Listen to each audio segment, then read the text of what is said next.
All right, now in health news, new research shows a supplement made from mushroom extract may help eliminate HPV infections.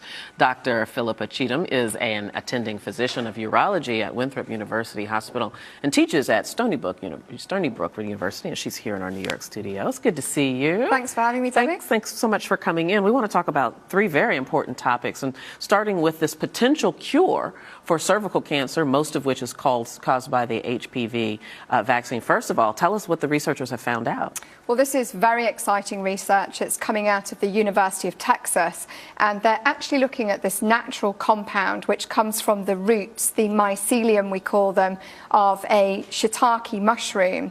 And the mushroom is grown in a rice bran extract. It's been around for many, many years, and actually it comes from Sapporo, Japan. And it's been used, I mean, the Japanese have been using mushrooms for medicinal purposes for thousands of years. But this new study looked at women with the HPV virus, and this virus is associated with developing cervical cancer, and most cervical cancers have HPV risk factors associated with them.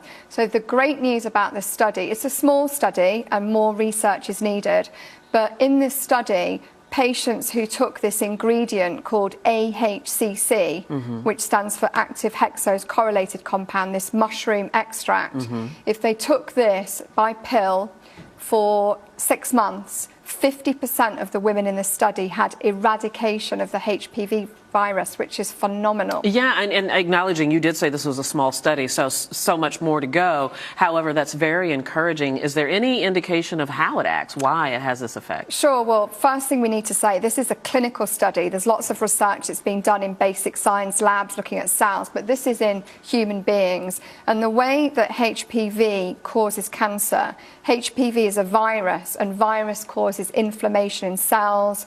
Virus cells will result in proteins, and abnormal proteins results in cancer development. And HPV, not only has it been associated with cervical cancer, but it's also been associated with penile cancer as well. This is so very exciting research. And the only research, actually, Debbie, that's showing eradication. Most women who have the virus, we monitor them until they may develop the disease. But this is actually prevention, which is obviously the best treatment. Gosh, yeah. If this pans out between that and the vaccine, which is proving to be effective, we really could put cervical cancer on the rearview mirror. Let's quickly move on to the next one, a study that came out in